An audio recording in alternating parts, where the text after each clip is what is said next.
Muy buenos días amigos y bienvenidos otra vez más a Crónicas de lo Insólito. Hoy tenemos un programa en el que vamos a tratar un tema que bueno, se ha estado debatiendo tanto dentro de la red como fuera de la red, que es lo que pasa con la homeopatía. Mito, realidad. Hay gente que piensa que curar con agua es totalmente imposible. Quizá el no saber o la ignorancia de cómo realmente actúa el proceso de la homeopatía es lo que hace que la gente no crea que esto funcione. Esto es lo que vamos a tratar hoy. Vamos a ver exactamente cómo funciona, si es un mito o si es una realidad. Y para eso hemos traído a nuestros grandes amigos y colaboradores del programa, que vosotros ya conocéis y que ya por fin hemos podido encarrilar nuestras vidas de nuevo para sacar tiempo y volver a hacer este tipo de directos. Y bueno, doy paso como siempre a nuestros amigos, os los presento para quien no los conozcáis. Uno de ellos es Tomás Vegas. Buenos días, ¿cómo estás, Tomás? Buenos días, ¿qué tal? ¿Está todo bien, Tomás? ¿Cómo estás ¿Todo bien? por ahí, por Illinois? ¿Todo bien? Todo bien, con calor, bastante calor, sí. Bueno, nosotros estamos aquí también, ventilador a máxima potencia. Y bueno, y también tenemos por otro lado a nuestro gran amigo y colaborador, Guillermo Colela. ¿Cómo estás, Guillermo? ¿Qué tal? Buenas a todos, gracias por la invitación, Mario, y bueno, un saludo a toda la gente que nos está viendo. Bueno, fantástico. Bueno, pues ya veis, nuestros grandes amigos vuelven al canal. Y bueno, vamos a empezar directamente a hablar sobre el tema, ¿no? Tomás, ya sabes que hay mucha gente que dice que, bueno, esto cómo va a ser posible que se cure con agua. Supongo que todo esto tiene una ciencia, ¿no? Y qué mejor persona que tú para que nos expliques exactamente cómo funciona. Porque esto además se podría denominar como un proceso de alquimia básica, por decirlo así, ¿no? Sí. Eso ya nos lo explicas tú, Tomás. ¿Qué nos podrías comentar? ¿Mito o realidad? Bueno, primero quiero dar un pantallazo acerca de mi currículum para que sepan que soy una persona autorizada a hablar sobre el tema. Yo soy médico, graduado en la Universidad de Buenos Aires. Una vez siendo médico, estudié en la Asociación Médica Homeopática Argentina, finalicé el curso y me gradué como médico homeópata. Lo que voy a decir acá es lo que he aprendido en la escuela homeopática, pero algunos de los temas que voy a abordar no reflejan exactamente la visión 100% de la Escuela Homeopática Argentina, de la Asociación Médica Homeopática Argentina, porque a medida que uno va practicando esta ciencia, va descubriendo cosas que pueden adaptarse de una u otra manera a cada paciente. Y como todo, una cosa es la teoría que uno aprende y luego en la práctica uno va adaptando lo que realmente le sirve y lo que no le sirve. Pero los fundamentos y los conceptos de lo que voy a hablar ahora son ampliamente aceptados por todos los médicos homeópatas graduados, básicamente en cualquier escuela. La primera pregunta que tú haces, Mario, hacia si la homeopatía es mito o realidad, bueno, no es un mito, es una realidad. El problema es que lamentablemente muchos médicos dicen ser homeópatas y lo que practican es básicamente, yo no diría engaño, pero sí utilizar la homeopatía o llamar homeopatía lo que ellos hacen, que es simplemente dar medicaciones alopáticas que se pueden comprar en cualquier farmacia con cualquier receta, mezclados en pequeñas cápsulas o comprimidos, y hacerle creer a la gente, por ejemplo, con eso pueden adelgazar, pueden hacerse más jóvenes, pueden eliminar sus arrugas, la celulitis, etcétera, cosa que la homeopatía para nada hace ni para nada promete. O sea que bajo ese punto de vista, la homeopatía es una técnica médica que está basada en la observación de la naturaleza y en un principio básico que es el principio de la curación por los similares. Básicamente, homeopatía quiere decir eso. Viene de dos palabras griegas, una es homeos, que quiere decir similar o igual, y patos, que es enfermedad. Diferente que la técnica de curación tradicional, que se llama alopática o enantiopática o antipática, que lo que hace es buscar la curación por los opuestos. Por ejemplo, si tienes fiebre, tomas un medicamento para bajar la temperatura. Si tienes dolor, tomas un medicamento para quitar el dolor. En la homeopatía tiene una epistemología o un enfoque completamente distinto del concepto de salud y enfermedad. Pero básicamente la homeopatía es eso, es una técnica médica respaldada por la observación de la naturaleza, basada en el principio de la curación por los similares. Y aquí digamos, planto y espero que ustedes sigan haciendo otras preguntas. Sí, Tomás, que quería preguntarte algo.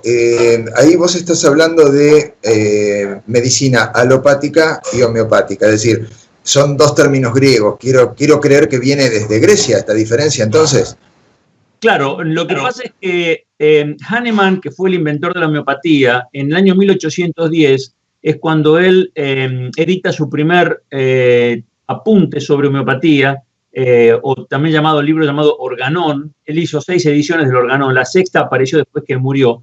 Hahnemann era un médico alemán que estudió medicina tradicional, pero un día se dio cuenta que con sus técnicas curativas, estamos hablando en el año 1700, 1800, eran muy agresivas. Se hablaba, por ejemplo, de exsanguinaciones, de tremendas purgas, que se le daban a los pacientes, se trabajaba con metales pesados para buscar curaciones de infecciones, sin tener ninguna base científica. No se conocían los gérmenes, no se conocían las bacterias, los virus, se pensaba que las enfermedades eran un contagio de tipo dinámico, tal vez una maldición, tal vez un espíritu. Entonces, la medicina era muy agresiva y muchas veces el remedio era peor que la enfermedad.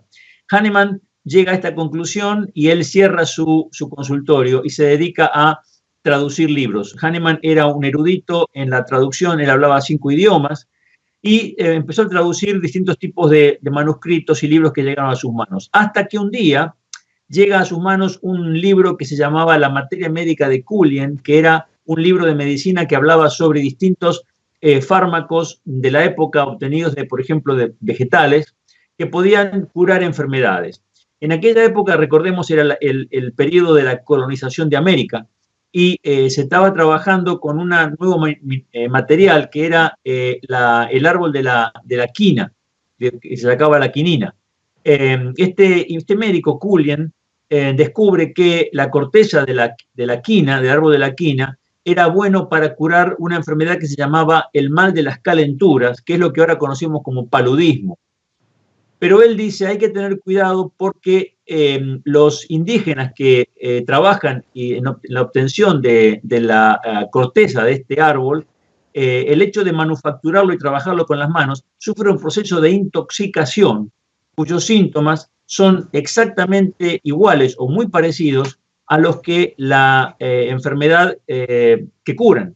Entonces, Hahnemann se detiene en esta parte y dice, ¿cómo puede ser que una sustancia que dada a una persona sana produce síntomas febriles similares a los del paludismo o mal de las calenturas, como se llamaba en esa época, puede curar la misma enfermedad? Entonces ahí él un poco que vuelve a releer los antiguos escritos de Hipócrates, y ya Hipócrates hablaba de la curación por los similares, o sea que si al organismo se lo expone a una sustancia capaz de producir síntomas parecidos en un sano a los que pretende curar un enfermo, se obtiene la curación. Entonces, esa es la primera observación que él hace acerca de la posibilidad de la curación por los similares.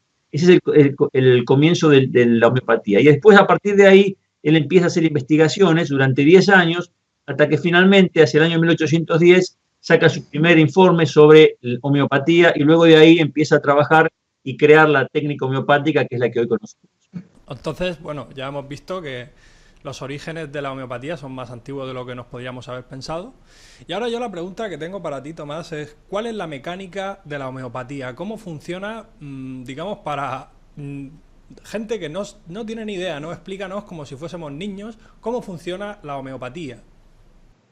Bueno, esa es la pregunta del millón, porque realmente no hay todavía un acuerdo entre los homeópatas de cómo realmente funciona. Hay muchas teorías que están respaldadas en investigaciones y en experimentos, pero lo que sí se sabe es esto. El organismo siempre se opone a lo que uno le quiere hacer. Por ejemplo, si una persona, supongamos, toma un laxante por mucho tiempo, el organismo se va adaptando y tiende a constiparse. Si una persona toma una medicación para dormir, después de mucho tiempo tiene que aumentar la dosis porque el organismo se va adaptando y se opone a eso. Entonces, basado en este principio, es que Hahnemann aplica la teoría de la ley de los similares. Él dice que en todo organismo vivo, y en esto incluye animales, vegetales y obviamente seres humanos, dos enfermedades similares no pueden coexistir, porque una, la más fuerte, desplaza a la más débil. Eso es lo que él dice. Basado en este principio es que él considera que los remedios homeopáticos en realidad son enfermedades artificiales. O sea, supongamos, y vamos a entender de esta manera cómo es que él llega al principio de la curación homeopática. Él investigó inicialmente medicaciones como, por ejemplo, el arsénico, el mercurio, el plomo, y él lo que observaba era que tomando, por ejemplo, 1 gramo de arsénico, él experimentó sobre su propio cuerpo, tomando 1 gramo de arsénico, él obtenía tremendos efectos colaterales como ser diarrea y vómitos. Entonces se le ocurrió qué pasaba si, basado en el principio de la homeopatía, si a un paciente que estaba con diarrea y vómitos, con las mismas características, le daba una dosis de arsénico. Claro, él notó que el arsénico era muy poderoso y lo enfermaba demasiado. Entonces él empezó a hacer diluciones, a disolver el arsénico y disolverlo en agua. Y él lo que notaba era que cuanto más disolvía el arsénico, los efectos colaterales desaparecían. Pero, aún así, dada esa dilución a una persona enferma con vómitos y diarrea con las mismas características, la persona se curaba. ¿Por qué? Porque él decía que en realidad lo que le estaba dando a ese paciente era una enfermedad de fantasía, una enfermedad no patológica, pero sí patogenética, o sea, capaz de impregnar ese organismo y de esa manera desplazar a la enfermedad patológica que esa persona tenía, hasta obtener la curación. Pero como la enfermedad de fantasía es simplemente vamos a llamarlo así ahora, un quantum energético, eso desaparece a los pocos minutos o días, como mucho, y la persona obtiene la curación definitiva. ¿Por qué? Porque el organismo siempre se opone a lo que uno está haciendo. Si una persona tiene vómitos y diarrea y se le da una sustancia que energéticamente tiene más poder de producir vómitos y diarrea, el organismo se opone a ese efecto y desplaza la enfermedad orgánica, desplaza la enfermedad patogenética y finalmente queda curado. Esa es la forma en que la homeopatía trabaja. Entonces, ahora a mí se me ocurre una pregunta, porque se dice que en realidad como que el agua tiene cierta memoria, incluso que interactúa ante diferentes estímulos. De esto ya también hemos hablado en el programa, hemos hecho algún vídeo. Masaru Emoto es este japonés que estuvo experimentando con todo esto. Entonces también yo he oído que dicen que la homeopatía funciona porque el agua tiene como una especie de memoria y al captar la sustancia con la que se le diluye, entonces es como que toma la información y automáticamente el agua, por un poder natural que tiene, desarrolla la cura, ¿no? ¿Esto realmente funciona así? Y si esto es así, nosotros podríamos hacer, ¿cómo podríamos hacer nosotros una mezcla casera? ¿O no animas a la gente a que lo haga? Bueno, por empezar, lo que tú hablas de hacer una mezcla casera no es tan fácil porque hay toda una farmacopea homeopática. Así como hay médicos homeópatas, hay farmacéuticos homeópatas. O sea que hay que hacer un curso para saber cómo fabricar el remedio. La forma en que tú hablas, o lo que tú mencionas acerca del agua, sí, te explico una cosa. Cuando Hahnemann empezó a hacer diluciones, la idea de las diluciones no era obtener una memoria del agua. La idea de la dilución era disminuir el efecto tóxico de la sustancia con la que trabajaba. Él se encontró que la dilución era efectiva casi por casualidad, inicialmente.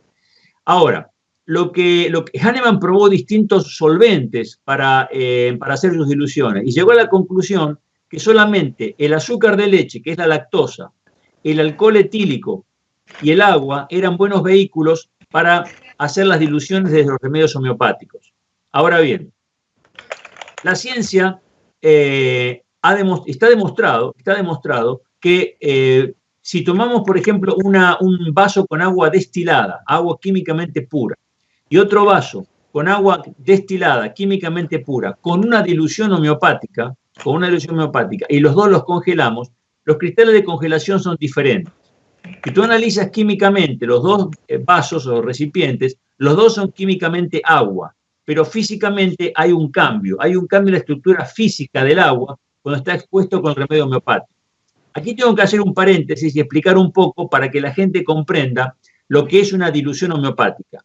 Lo que hizo Hahnemann, y no sabemos por qué lo hizo, pero esto tal vez pueda engancharse con los conocimientos de alquimia que Hahnemann tenía. Hahnemann era químico, era médico y era alquimista. Y aparte, Hahnemann era masón, tenía el grado 33 de la masonería, tenía un gran conocimiento esotérico, era astrólogo, era una persona multifacética. No sabemos por qué Hahnemann decide que la forma de hacer un medicamento homeopático era la siguiente. Para no tener efectos colaterales en el paciente, él tomaba la tintura madre, que es la sustancia pura con la que se quiere investigar, digamos arsénico, y él lo que hacía era diluir 3 gramos de arsénico, por ejemplo, en un recipiente que tenía agua alcoholizada con un 5 o 10% de alcohol etílico. Una vez que obtenía una dilución completa, o sea que macroscópicamente, que a la visión no quedaba ninguna partícula suspendida del arsénico, de ahí él lo que hacía era tomar una gota de esa solución que se llamaba tintura madre y la diluía en 99 gotas de agua alcoholizada. Y usaba el alcohol simplemente para evitar la putrefacción. Se puede hacer sin alcohol, pero alcoholizado dura teóricamente para siempre. Entonces, la mezcla de 1 en 99, él lo llamó la primera dilución centesimal, que era de dilución de 1 en 100. Él aconsejaba hacer 10 golpes, él decía había que hacer los 10 golpes del recipiente sobre una Biblia, básicamente un proceso de succión que es tomando el remedio con una mano y golpeándolo de esta manera 10 veces sobre la palma de la otra mano o sobre un recipiente, por ejemplo, una Biblia o una mesa de madera. Y esa succión aparentemente transmitiría la información de esa sustancia al solvente. De ahí sacaba una gota y la diluía en 99 gotas de agua alcoholizada. Y así él llegó hasta la dilución número 30, que llamó la 30 centesimal. Actualmente los homeópatas trabajamos con 10.000 y 100.000 diluciones. Lo que pasa es que ahora existen máquinas para hacer la dilución. Pero bien, aquí que cuando tú vas diluyendo, si haces la matemática de la dilución, cuando llegas a la dinamización número 12, a la 12 centesimal, debido a la cantidad de veces que se ha diluido la tintura madre, no llegas ni siquiera a tener un átomo de la sustancia original. Es lo que se llama el número de Avogadro. El número de Avogadro es la cantidad de moléculas que existen en un mol de una sustancia. Y en este caso, cuando llegas a la dilución número 12, ahí se termina la materia original con la que has hecho la dilución. De la 12 en adelante, todo lo que tienes es solvente. Pero sin embargo, si tú tomas una dinamización 13, 14, 15, 100, 200, 1000, tiene tanto o más efecto que la dinamización original. ¿Por qué?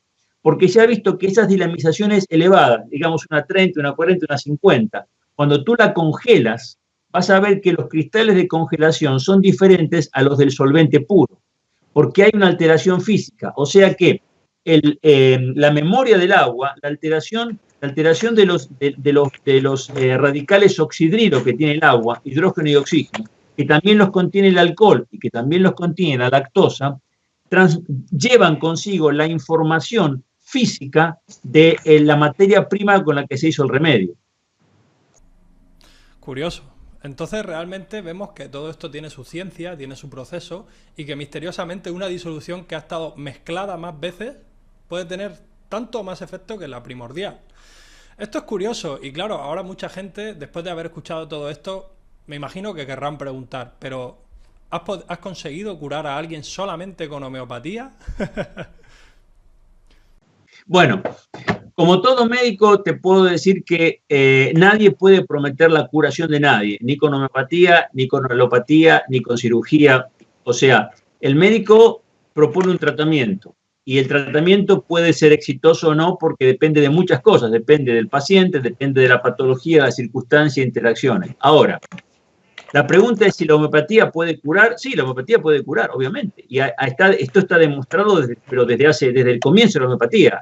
Hay libros enteros escritos acerca de curaciones Y es más, los libros de homeopatía están basados precisamente en las patogenesias, o sea, cuáles son los efectos que una sustancia dada a un paciente sano o a un experimentador sano producen, pero también en base a lo que ha curado. Porque tú lees los libros de homeopatía y te dice, este remedio produce y cura determinada patología. Ahora bien, una cosa que la gente tiene que entender, y es por eso que la medicina tradicional y la ciencia ortodoxa no reconoce la homeopatía, es que la homeopatía parte de una epistemología completamente distinta, o sea, de un entendimiento de la ciencia completamente distinto.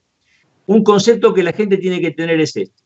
Cuando tú vas al médico y tienes una infección en la garganta, el médico te dirá, tú estás enfermo porque tienes una infección en la garganta. Por el contrario, un homeópata te dirá, tú tienes una infección en la garganta porque estás enfermo. Son dos cosas completamente distintas. Se comienza de un principio distinto del concepto de salud y enfermedad. La homeopatía se adapta al paciente. Si van dos pacientes que tienen la misma patología, digamos, dos pacientes van al consultorio porque tienen una infección en la garganta. Bueno, probablemente un paciente tendrá un dolor de garganta que es más intenso, supongamos, del lado derecho, que es peor cuando traga, que es mejor cuando no traga nada, que tiene un poco de fiebre y que tiene tal vez por algún motivo, tiene algún antojo de comer cosas dulces. Solamente desde que se enfermó tiene deseo de comer cosas dulces.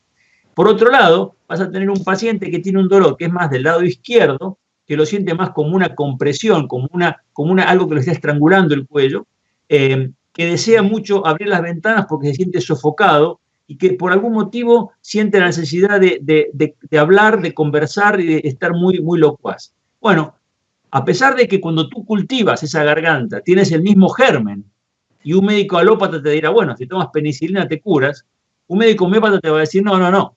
El paciente número 1 necesita licopodium y el paciente número 2 necesita la chesis, que son dos remedios homeopáticos distintos. ¿Por qué? Porque la homeopatía es medicina personalizada. Tú atiendes al paciente enfermo, no a la patología. Entonces, si entendemos esto, podemos ver por qué en homeopatía no se pueden hacer estudios de la población. Como decir, por ejemplo, le damos a 50 personas un remedio y a 50 personas nada y vemos qué pasa, porque no funciona así. La homeopatía funciona específicamente para cada persona y para cada circunstancia y para cada modalidad de la enfermedad. Eso es muy importante entenderlo. Bueno, yo creo que es muy interesante. Vemos que la filosofía que tiene la homeopatía es totalmente diferente. No se fija tanto en la enfermedad, sino más en el paciente. Cosa que vemos que ya, bueno, es otro tipo de metodología totalmente diferente. Guillermo, estás muy callado. ¿Qué piensas de todo esto que nos ha comentado Tomás? ¿Tienes alguna pregunta? Sí, montones. No, la verdad que me ha resultado muy interesante. Primero, lo que saco como conclusión, y me gustaría verificarlo con Tomás, yo entendí lo siguiente. La medicina de tipo alopática, ¿bien?, se basa, o sea, tiene como método de actuación la química, es decir, opera sobre el paciente por medio de la química.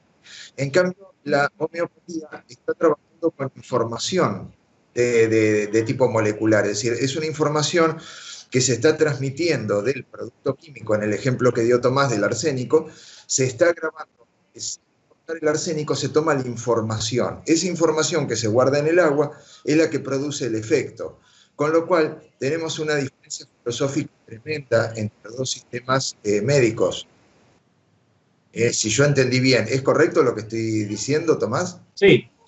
Sí, por eso es que muchos homeópatas piensan que la homeopatía funciona más por un fenómeno físico que por un fenómeno químico. Es como que muchas veces yo explico que la homeopatía funciona más como si fuese un imán, por magnetismo, aunque no es magnetismo, pero para que un poco se entienda, más que por un efecto químico, por ejemplo, de mezclar un ácido con un álcali. O sea, ese un poco sería el concepto. Ahora bien, esto que parece un poco fantasioso, dice, bueno, pero ¿cuál es la base científica? Siempre se ha discutido que la homeopatía actúa como placebo, y no es así porque uno en la práctica ve que a un paciente le da un remedio, el remedio a veces no funciona porque no es el adecuado, cambia el remedio y el segundo remedio sí funciona. O sea que si fuese simplemente un placebo, bueno, entonces teóricamente cualquier remedio curaría cualquier enfermedad. Ahora bien, en el año 2000, el año 2010 salió editado, y cualquier persona puede verlo, buscarlo en internet, en el International Journal of Oncology, fue la edición de febrero del 2010, un trabajo hecho en la Universidad de Texas, donde unos científicos quisieron ver si era posible obtener algún resultado usando medicación homeopática sobre cultivos de tejido canceroso mamario. Wow. Este trabajo vino a raíz de que hay un doctor, que es el doctor Ramakrishnan, que él tiene un consultorio en la India, pero también hace consultas en varios países del mundo, tratando pacientes con cáncer y homeopatía. Este es un tema muy delicado porque, digamos, toca muy de lleno la fibra de muchas personas, ¿verdad?, que tienen enfermedades terminales y a veces buscan la curación mágica y aceptan. Entonces, yo en ese sentido soy muy cuidadoso y siempre aconsejo, bueno, hay que tener las posibilidades abiertas para cualquier tipo de curación, pero hay que realmente hacer lo que está demostrado que es efectivo.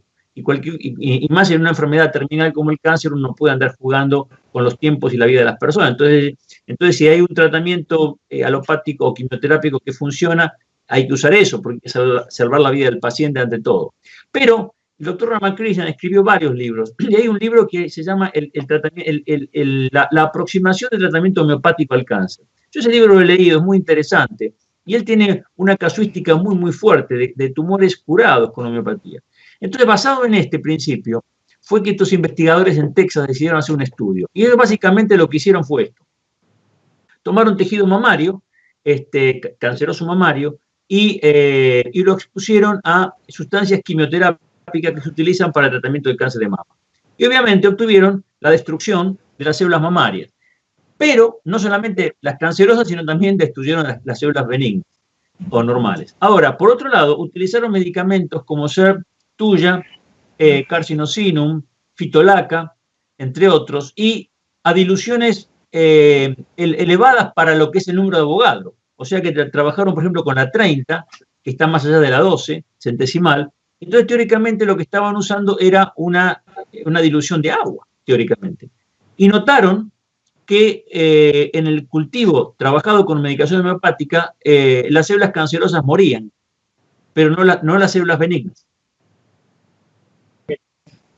Entonces aquí que la conclusión a la que ellos inclusive han llegado a hacer con estudios mucho más profundos, determinar el mecanismo en que estas sustancias homeopáticas provocaban lo que se llama la apoptosis. O sea, lo que hacía la sustancia homeopática era determinar que la célula maligna dejaba de funcionar, era como que hacían un shutdown o cortaban el funcionamiento y la célula prácticamente entraba en un estado de destrucción intrínseca y terminaba muriendo. A la conclusión que ellos llegan es, esto funciona, pero no sabemos cómo, pero funciona. Bueno, amigos, pues la verdad es que ha sido un programa muy interesante. Ya llevamos prácticamente casi media hora. A mí sí que me gustaría comentar una cosa. Ahora os daré la palabra otra vez si queréis comentar algo antes de terminar. Y es que lo que sí que parece ser cierto es que estamos siendo un poco víctimas de la empresa farmacéutica. Yo esto lo digo, pero lo digo... O sea, hay empresas multinacionales que se dedican a hacer medicamentos que tienen contraindicaciones bastante graves, que te curan de una cosa, pero te perjudican en otras. Encima es como más, digámoslo así, más mecánico, más químico, ¿no? Te lo tomas, te provoca una serie de reacciones, uno toma una pastilla, uno toma una vacuna, uno toma una serie de cosas que a uno, la verdad es que en el fondo le hacen mal. Yo si os digo la verdad, yo no tomo nada. Prácticamente no tomo absolutamente nada. Vamos, es que ni un ibuprofeno. Intento no tomar absolutamente nada. Y lo que quiero decir es que deberíamos de plantearnos el dar la posibilidad a otros tipos de curaciones, ¿no? Hay curaciones con, bueno, como el generador de ondas múltiples de George Lakhovsky, ¿no?, que cura por sonido. Hay curaciones como la homeopatía, que cura por medio del agua, que parece que es algo más físico que químico, ¿no? Entonces hay diferentes vertientes, ¿no? Hay diferentes métodos de curación. Y quizá la industria que tenemos hoy en día como se ha convertido en un negocio, no sea la mejor de todas. Esto simplemente es mi opinión y es para que la gente reflexione un poco sobre ello y se lo piense. ¿Algo más que decir, amigos, antes de terminar? Sí, Mario, agrego algo. Me parece muy interesante lo que estaba diciendo Tomás, estoy extasiado escuchándolo, me encanta. Y lo que me resulta interesante es esto de cuando él dice, no sabemos cómo funciona, pero funciona. Yo lo que veo desde mi punto de vista incluye una formación relacionada con computación. Y lo quiero plantear desde ahí, desde la lógica de computación. Cuando nosotros tenemos un dato, una información X, y hacemos copias de seguridad, bien, lo que estamos haciendo es replicar una información. Mario, en el último programa que hiciste comentaste justamente el efecto fractal, cuando hablabas del Kybalión, ¿no es cierto? O sea, la naturaleza hace esto, replica y replica tanto en un factor multiplicador en mayor tamaño como en menor tamaño. Es el mismo efecto de armónicos en la música, se producen vibraciones de longitud de onda mayor y menor a la original. En este sentido, creo que lo que estamos viendo es el proceso de transmisión de datos en el universo. Cuando Mario mostraste dos fotos en un momento y dijiste, esto es una foto del universo y esta es una foto de la red neuronal, y eran idénticas. Creo que lo que estamos viendo con el proceso homeopático es lo mismo. Cuando Tomás habla de la partícula de arsénico que se diluye hasta estar por debajo del número de Avogadro, está diciendo que la partícula desaparece. Por lo tanto, desde el punto de vista de la medicina tradicional enfocada en la química, obviamente es un placebo porque no tiene químico. Ahora, lo que no está viendo la medicina alopática es que no se trata de químicos, sino que se trata de información. La información se transmite por medio de estructuras. Los datos siempre necesitan estructuras. Por eso Tomás dice que lo que cambia es la estructura química del agua. Si vos cambiás la estructura química, lo que estás cambiando es el modo en que se transmite la información. Por lo tanto, lo que se está haciendo es tomar la información de una partícula de arsénico y copiarla en montones y montones de partículas de agua. Si esto es correcto, cuanto más diluimos, más cantidad de información, más cantidad de copias hacemos de la información original. Por eso, cuanto más se diluye, más cantidad de información hay y más poder tiene la medicación. Yo lo miro desde este punto de vista. No sé si es correcto o no, pero desde un punto de vista de la computación es explicable lo que estás viendo, Tomás. Me resulta muy interesante. Quería acotar eso nada más. Bueno, yo lo que acaba de decir Guillermo lo encuentro bastante lógico, bastante estructurado, nunca mejor dicho, valga la redundancia. ¿Qué opinas al respecto, Tomás, antes de cortar? Sí, como lo dije antes, no hay todavía un consenso de cómo funciona la homeopatía. Lo que sí es probable que lo que dijo Guillermo pueda ser cierto o aplicable. Lo único que yo he encontrado como más cercano a la explicación del funcionamiento es este trabajo hecho en la Universidad de Texas, donde ellos demuestran exactamente sobre qué receptores celulares se alteraron para provocar la apoptosis o muerte celular programada, lo cual llama poderosamente la atención. De cualquier modo, como corolario a todo esto, lo que yo quería dejar un poco, digamos, enfocado para que la gente no se deje engañar. El médico homeópata inicialmente es médico y tiene que hacer un diagnóstico clínico y aplicar la terapia que sea más adecuada a ese paciente y a la patología que tenga. La homeopatía puede ser utilizada como medicina única o puede ser utilizada como medicina complementaria. Porque, por ejemplo, en mi práctica, yo he notado que, supongamos, en una infección, tú tienes bacterias, tienes virus, tienes hongos, y obviamente estos seres también tienen su energía vital y tienen su forma de vivir y la forma de defenderse. Entonces, claro, tú le das un antibiótico para curar una infección bacteriana, por ejemplo, y tienes que dar un antibiótico, digamos, por 10 días, porque si lo das por menos tiempo, puedes crear resistencia y la enfermedad es peor.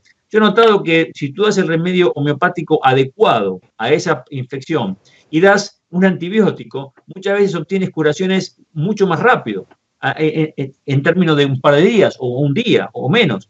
Entonces, aquí se puede ver cómo la homeopatía puede ser perfectamente usada sinérgicamente con la alopatía o con otro tipo de medicina. Y por otro lado, la homeopatía es una medicina muy segura, sin efectos colaterales, se utiliza en pediatría, se utiliza en obstetricia, se utiliza en gerontología, se le puede dar una embarazada, no hay límites y no hay riesgos.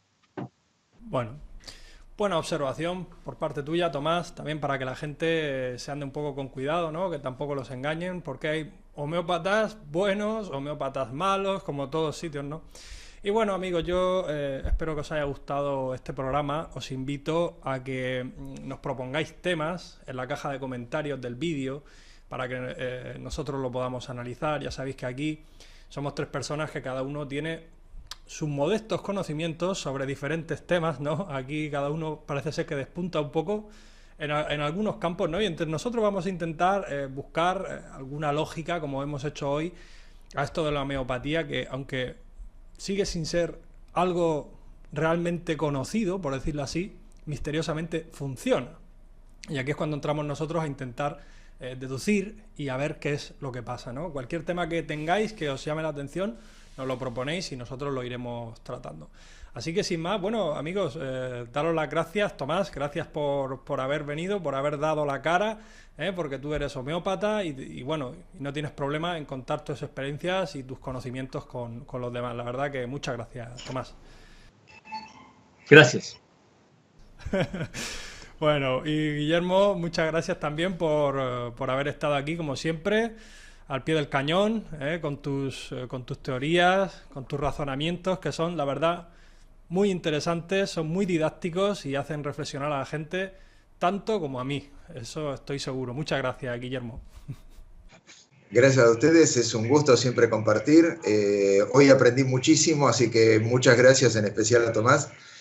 Bueno, el gusto de estar con la gente y bueno, veo siempre en los comentarios gente muy linda, así que los invito a hacer cualquier pregunta también que quieran sobre este video. Y quizás en base a eso se pueda hacer alguna aclaración más adelante o inclusive, como hablamos alguna vez, Mario, poder hacer una segunda parte donde expliquemos las cosas que podamos, las que pueda Tomás en este caso, sobre las preguntas que haga la gente, ¿no es cierto? Darle la oportunidad a nuestro público de que disfrute de hacer preguntas y que nosotros trabajemos para ellos. Claro que sí, para eso estamos, así que si veis que el tema es interesante, queréis saber más, proponedlo, hacérnoslo saber con likes, con vuestros comentarios, y ahí estaremos nosotros para ayudar y para intentar sacar a la luz toda la mayor información que podamos sobre todos los temas que podamos. Así que ya no nos enrollamos más, espero que os haya gustado, espero que os haya resultado interesante y como siempre nos vemos en el próximo programa de Crónicas de lo Insólito. Hasta la vista, amigos.